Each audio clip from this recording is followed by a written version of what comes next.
Macedonia in English. Just about everything you want to know.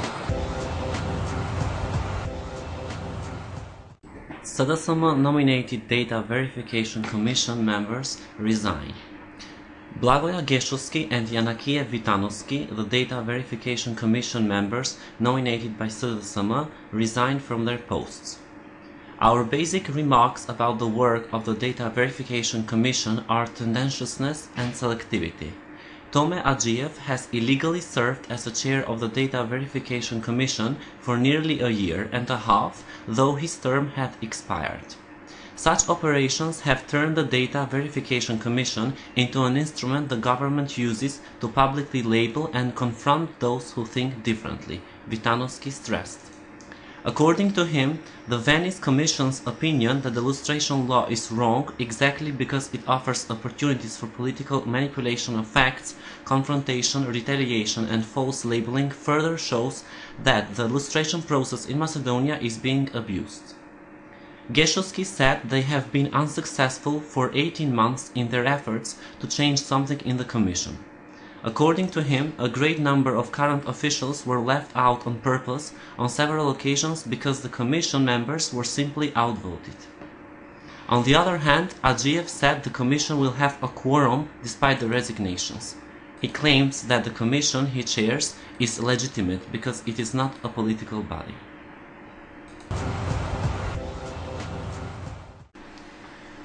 Countrywide protests against SDSM regarding budget discussions. Social welfare users protested outside the parliament expressing revolt with the stalled discussion on the 2013 draft budget. They demand that it be adopted on time in order for all budget payments to be carried out regularly. According to them, it is impermissible for the opposition to keep the socially most vulnerable category of citizens in an impasse since their subsistence depends on payment of the social welfare. Moreover, farmers, pensioners and social welfare users protested outside SDSM's headquarters in Prilep. They called on the party not to obstruct the adoption of the budget since it would have devastating implications. Another protest was staged in Veles by the local Association of Pensioners. The Independent Trade Union of the Individual Agricultural Producers from Macedonia and the Association of Pensioners from Kočani also expressed their discontent against the work of the Committee on Finance and Budget. Stavre Janev, president of the Independent Trade Union of Farmers, said that unless the budget is adopted, hundreds of farmers will remain without their subsidies and the further production and subsistence of agricultural families will be brought into question.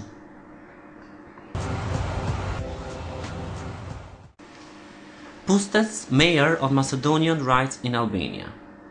Pustet's mayor Edmond Temelko considers that the data from the Albanian census published several days ago reveal the intention to conceal the right number of minorities in the country.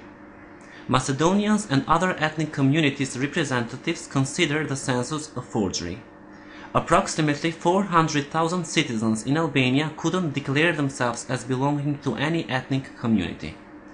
Only 5% of Macedonians in Albania are recognized while the rest 95% still haven't been recognized.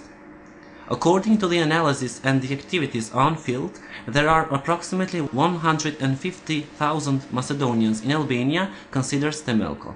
He says that the data on the current number of ethnic communities representatives was concealed on purpose by Albanian institutions by not introducing a column on minorities and prescribing $1,000 fine that disallowed persons declared as Albanian in the Communist Book of Certificates to now be registered as Macedonians. Speaker Veljanovski proposes solution to budget blockade. Opposition rejects it.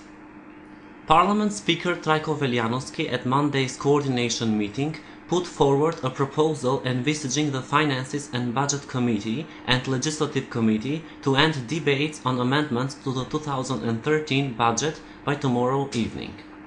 In the meantime, if Deputy Prime Minister and Finance Minister Zoran Stavreski deems that some amendments submitted by the opposition are acceptable, it is suggested to endorse them and the budget as such to be submitted to the government.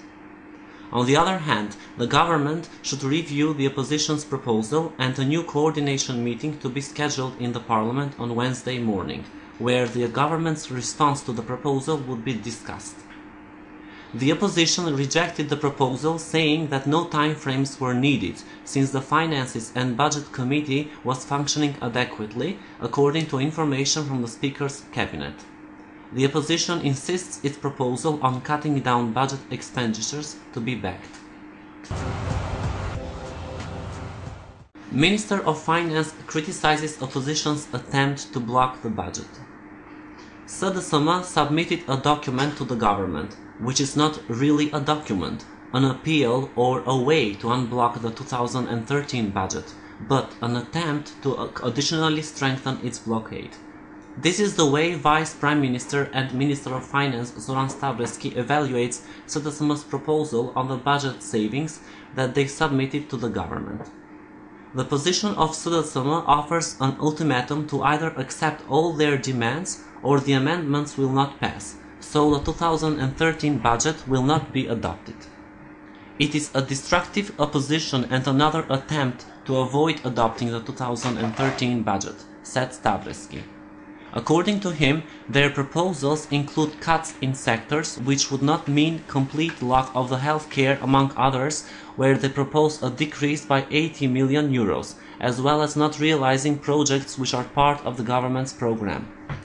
It is evident that their idea is to additionally impede the work of the parliamentary committees, added Stavreski. SDSM on budget blockade.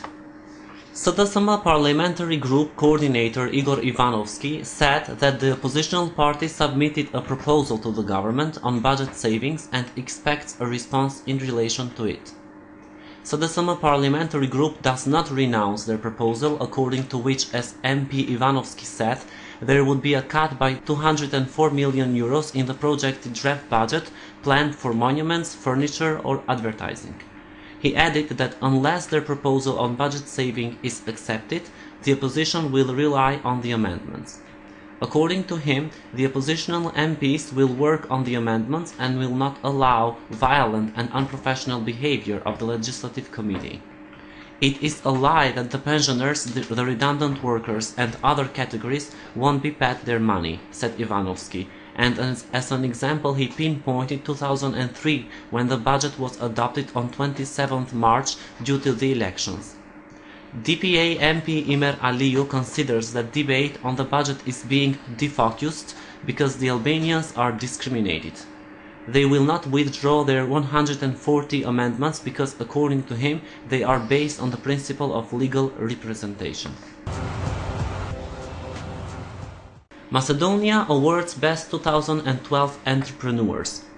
Filip Spasovski, owner of Polyester Day Skopje, Servet Kazimi, owner of Dairy Sentisak in the sector of small enterprises, Boro Andonovski, manager of Abix Doel Skopje, and Yumni Bakiu, manager of Yusom Doel Brvenica in the sector of micro enterprises, and are the winners of the 2012 awards and were declared the most successful entrepreneurs of micro and small enterprises in the Republic of Macedonia. The pre-selection of the Entrepreneur of the Year 2012 was made based on the provided data by the Central Registry of Macedonia. Namely, 114 micro and small enterprises have marked a growth in terms of employees, total incomes, turnover index, and investments from 2009 until 2011. The main organizers of this event are the Association of Macedonian Chambers of Commerce, the Macedonian Enterprise Development Foundation, and the Economic Chamber of Northwest Macedonia. A co-organizer is the National Center for the Development of Innovations and Entrepreneurial Trainings. The event is held under the institutional auspices of the Ministry of Economy of Macedonia.